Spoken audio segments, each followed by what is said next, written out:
అందరికీ నమస్తే. అందరూ ఎలా ఉన్నారు? ఫస్ట్ నా వాయిస్ అందరికీ బాగానే ఉంది కదా, క్లియర్గానే ఉంది కదా. నేను ఏంటంటే ఇప్పటి నుంచి ఫుల్ వీడియోస్ చేస్తాను కదా, నేను డైరెక్ట్గా వాయిస్ ఇద్దామని మ్యాక్సిమం ట్రై చేస్తాను. ఎందుకంటే తర్వాత వాయిస్ ఓవర్ ఇస్తున్నాను కానీ నాకు అంత సాటిస్ఫాక్షన్గా ఉండట్లేదు. ఇంకా ఇప్పుడు టైం వచ్చేసి 8:30 AM అయింది. అవి కూడా లేచేస్తాడు, చూసారు కదా. నాతో ఎంత లేట్ అయినా సరే మార్నింగ్ త్వరగా లేచేస్తారు ఆయన.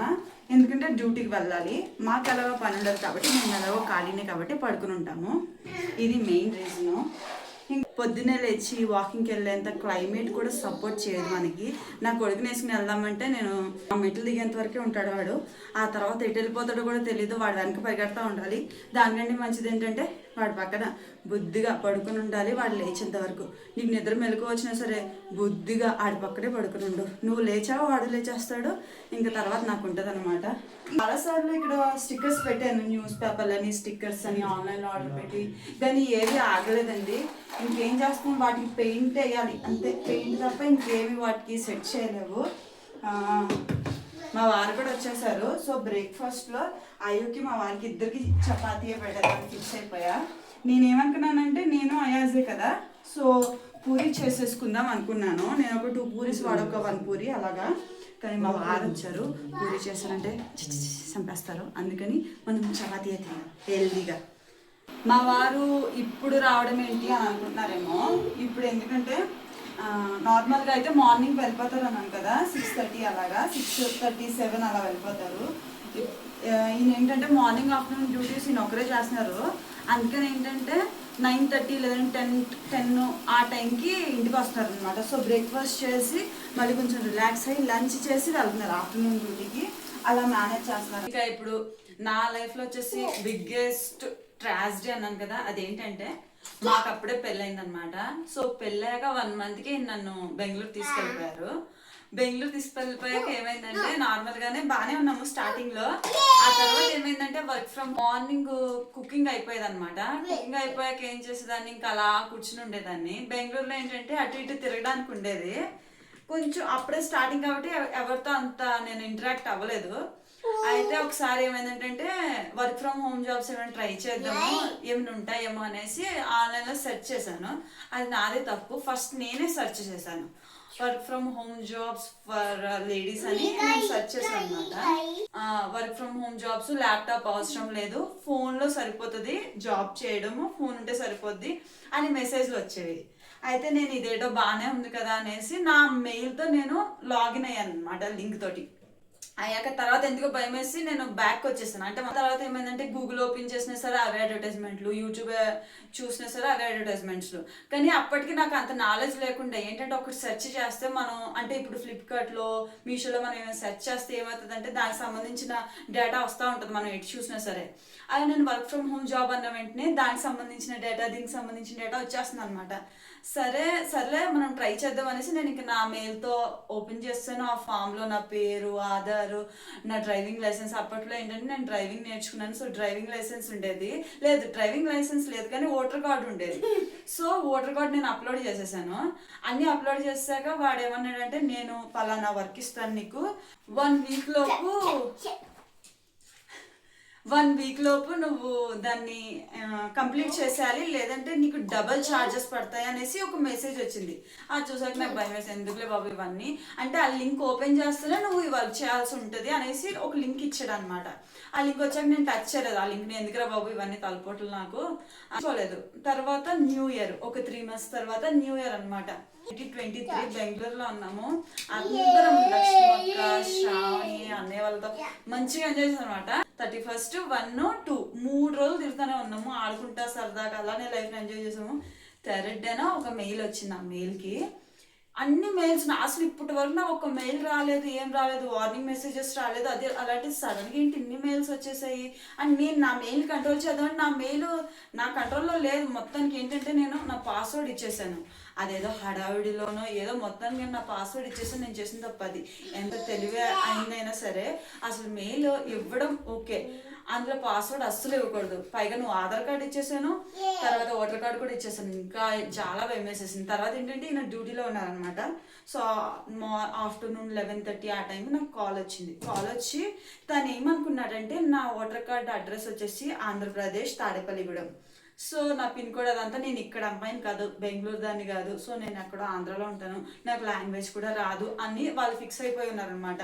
సో తను నాకు కాల్ చేసి వెంటనే हम బెంగళూరు से बात कर रहे हैं, బెంగళూరు హైకోర్టు से है అంటే ట్రాన్స్లేట్ అనమాట తెలుగులో. నేను బెంగళూరు నుంచి మాట్లాడుతున్నాను, బెంగళూరు కోర్టులో నేను జడ్జిని అని అన్నాడు. అంటే అయితే అయితే ఏంటి సార్, ఏంటి ప్రాబ్లం ఏంటి అంటే తను ఏదో పేరు చెప్పాడబ్బా.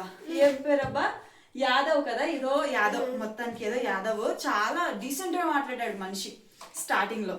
నేను విక్రమ్ సింగ్ యాదవ్, యాదవ్ మొత్తానికి యాదవ్ అన్నాడు. అన్న వెంటనే తను ఒకటే అన్నాడు, నువ్వు పలానా వర్క్ ఫ్రమ్ హోమ్ జాబ్కి అప్లై చేసావు, అప్లై చేశాక నువ్వు వాళ్ళు ఇచ్చిన టైంలో నువ్వు కంప్లీట్ చేయలేదు, ఆ తర్వాత ఎన్ని మెయిల్స్ పెట్టినా సరే నువ్వు రెస్పాండ్ అవ్వలేదు, అందుకనేసి మేము మీ ఇంటికి కోర్ట్ నోటీస్ పంపాము, అప్పటికి కూడా మీరు రియాక్ట్ అవ్వలేదు అనేసి. మా ఇంటికి కోర్ట్ నోటీస్ అక్కడికి వెళ్ళింది. నాకు భయం వేసింది. కోర్ట్ నోటీస్ అన్న వెంటనే ఎంత తోపైనా సరే భయం వేస్తుందండి. భయం వేసిన వెంటనే ఏంట్రా ఈయన ఇలా అంటున్నాడు అనేసి భయం వేసి నేను అవేస్తో చెప్పలేదు. ఎందుకంటే ఏ ఆడపిల్లైనా భయపడిపోతుంది. అవి ఎంత తెలిసినా సరే హస్బెండ్ తను చిన్నప్పటి నుంచి నాకు తెలిసిన, మేమిద్దరం same friends, same class, same friends, చిన్నప్పటి నుంచి అంతలా తిరిగిన సిచ్యువేషన్ వచ్చింది. ఆ సిచ్యువేషన్ వల్ల పైగా ఇతను డిఫెన్స్లో ఉన్నాడు, ఇతనికి ఏదైనా ఇష్యూ అవుతుందేమో అని నాకు భయం వేసేసింది. సో నేను అవేస్తో షేర్ చేసుకోలేదు. ఆ తర్వాత నేను కాల్ లిఫ్ట్ చేయట్లేదని ఫోన్ చేస్తానే ఉన్నాడు. ఇంకా నాకు భయం వేసి ఫోన్ లిఫ్ట్ చేశాను. మళ్ళీ చేస్తే అప్పుడు అన్నాడు, నువ్వు ఇప్పుడు 45,000 కట్టు, అకౌంట్లో వెయ్యు, నేను నీ కోర్టు కేసు అదంతా తీసేస్తాను అని నాతో చెప్పాడు. 45,000 అంట. నేను నవ్వుకున్నాను, ఇదేదో ఫ్రాడ్లా ఉన్నాడు వీడు అనేసి నేను పక్కకు పెట్టేదాను. ఆ తర్వాత నా మెయిల్కి ఏంటంటే నిజంగా బెంగళూరు కోర్టు నుంచి వచ్చినట్టుగా ఒక ఇష్యూ, నా కేసు, నా మీద కేసు పెట్టినట్టు, పలానా కంపెనీ వాళ్ళు నేను ఇలా ఒప్పుకున్నట్టు, నా సైజ్, నా ఆధార్ కార్డు, నా ఓటర్ కార్డు, నా మొబైల్ అవన్నీ వెరిఫికేషన్ అయిపోయి, అమ్మ బాబా ఇదేంట్రా, చాలా భయం వేసిందండి బాబు. ఇంకా నేను ఒక్క క్షణం కూడా ఆలోచించలేదు, మా హస్బెండ్తో చెప్పేసి. ఒక 1 అవర్ నేను ఆలోచించానేమో చెప్పాలా వద్దా అని. నెక్స్ట్ అవరే నేను డిసైడ్ అయిపోయాను, నేను చెప్పాలి. ఎందుకంటే నేను చాలా వీక్ అయిపోయాను ఆ సిచ్యువేషన్ లో. ఎందుకంటే అవే శాలరీ అదంతా నా అకౌంట్ లోనే ఉండేది. సో తను ఏమంటున్నాడంటే నువ్వు అకౌంట్ లో డబ్బులు వేయి అంటున్నాడు. అది నేను పలానా స్కానర్ పెట్టాను, ఆ స్కానర్ కి వెయ్యు అని అన్నాడు. దాంతో నాకు ఇంకా ఇదంతా వర్కౌట్ అవ్వదు, నేను ఫస్ట్ అవేస్తో చెప్తాను, తర్వాత ఏదైతే అది అవుతుందని నేను అవేస్తో చెప్పాను. సో తను ఆ నెంబర్ తీసుకున్నారనమాట. నెంబర్ తీసుకుని అవేస్ ఫోన్ చేశారు. డ్యూటీ నుండి వచ్చిన వెంటనే నేను ఒక్క క్షణం కూడా ఆలోచించలేదు. ఎందుకంటే నాకు చాలా భయం వేసేసింది. దాన్ని చూసిన వెంటనే తనకు అర్థమైపోయింది, ఇది భయపడిపోయిందిరా బాబు, ఇప్పుడు ఏదైనా చేసుకుంటుందేమో, అసలు ఒక్కద్దా ఉంటుంది పిచ్చిది అనేసి తను భయపడిపోయారు. నేను ఏంటంటే ఏడు చేస్తున్నాను, భయపడిపోయాను ఫుల్గా.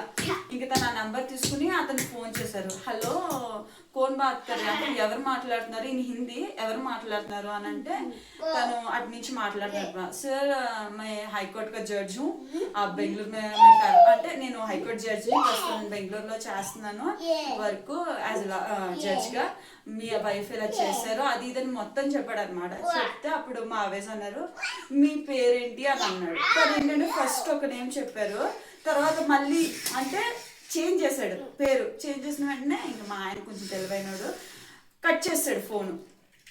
తను అంటే అదేదో పొరపాటున చెప్పేసాను అన్నట్టుగా అతను కట్ చేసిన వెంటనే మా ఆయన మళ్ళీ కాల్ చేశాడు. ఏంటి ఫోన్ కట్ చేసేసారు, మీ పేరేంటి అని అంటే తుకోనే బాస్టర్డ్ అనేసి ఫోన్ కట్ చేసాడు. ఆయనకి కోపం వచ్చింది. చూడు ఇదంతా పక్కన పెట్టు, వాడేవాడు నన్ను తిట్టాడు, అసలు నేను ఏమన్నానని వాడు నన్ను తిట్టాడు అనేసి మా ఆయన కోపం వచ్చి మళ్ళీ కాల్ చేశాడు. కొనబెట్టుకొని మా ఆయన ఇంకా రూడికి వెళ్ళిపోయారు అనమాట. అమ్మ నా బూతులు తిట్టేశారు. ఆడు భయపడిపోయి ఫోన్ కట్ చేస్తాడు, బ్లాక్ చేస్తాడు మా ఆయన్ని. కానీ మా ఆయన మాత్రం అసలు వదలలేదు. ఎందుకంటే ఆడి నెంబర్ తీసుకుని తన ఫ్రెండ్స్కి కూడా పంపేశారు. ఎవరు కావాలితే ఆడు ఫోన్ చేసుకుంటారు. ఆడు హిందీలో మాట్లాడతాడు, ఆడు బిహారీ పక్క యూపీ. అతను నోట్లో పాన్ పరాక్ వేసుకుని ఒక ఫ్రాడ్ అనమాట. పక్క ఫ్రాడ్. నేను తర్వాత అతనికి ఆబ్వియస్గా చెప్పాక నేను ఎంత రిలీఫ్ అయ్యానంటే, నాకు తర్వాత కొంచెం సేపటి నేను యూట్యూబ్లో సెర్చ్ చేశాను, ఇలాగా మనకి ఇలా వచ్చాయి కదా మరి కోర్టు నోటీసెస్ కూడా వచ్చాయి. నేను ఎంత ఫ్రీ అయిపోయినా సరే నాకు భయం వేసింది ఫస్ట్. సో నేను చెక్ చేశాను అనమాట, యూట్యూబ్ చెక్ చేసాను. ఎంతమంది ఉన్నారండి బాధితులు నిజంగా.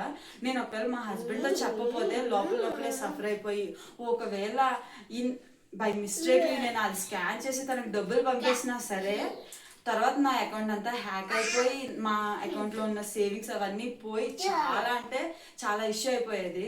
పైగా నా ఆధార్, ఇప్పటికీ నా ఆధార్ అవన్నీ నా మెయిల్ అవన్నీ తన దగ్గర ఉన్నాయనుకుంటా. కానీ మా ఆయన ఇచ్చిన మినీ హార్ట్ అటాక్కి తను చాలా భయపడిపోయాడు. ఆ తర్వాత ఫోన్స్ రావడము, ఆ తర్వాత మా ఆయన కూడా పోలీసులో ఫోన్ చేయడము. మా ఆయన ఎలా తిట్టారంటే అతన్ని అసలు మామూలుగా తిట్టలేదు. ఇంకోసారి తను ఇంకా నా ఫోన్ కూడా కాల్ చేయలేదన్నమాట, భయం వేసేసి. ఇంకోసారి నా ఫోన్ కూడా కాల్ చేయలేదు తను. అప్పటి నుంచి ఇప్పటి వరకు నేను రిస్క్ తీసుకోవాలంటేనే భయం నాకు. అస్సలు రిస్క్ తీసుకోను. అబ్బో నా వల్ల కాదంటే ఇంకా నా వల్ల కాదన్నట్టుగా ఉంటాను. పడిపోయాను కదా ఆ విషయంలో నాకు చాలా భయం వేసింది. తర్వాత యూట్యూబ్లో సెర్చ్ చేశాక చాలా మంది సూసైడ్ కూడా చేసుకున్నారు ఆ నోటీసులతోటి. కొంతమందికి అయితే ఇంటి దాకా కూడా వచ్చేసినాయి అంట ఆ నోటీసులు. ఇప్పటికీ చెప్తున్నాను అదంతా ఫ్రాడ్ అండి, అస్సలు వాళ్ళని నమ్మద్దు. తర్వాత నేను కావాలని కూడా ఎప్పుడు వర్క్ ఫ్రమ్ హోమ్ జాబ్ అని ఇప్పటి వరకు యూట్యూబ్లో కానీ గూగుల్లో కానీ సెర్చ్ చేయలేదండి. నిజంగా అంత భయం వేసేసింది. ఆ తర్వాత నా యూట్యూబ్ ఛానల్ కూడా నేను ఆపేశాను, నా మెయిల్ కంప్లీట్గా డిలీట్ చేసేసాను.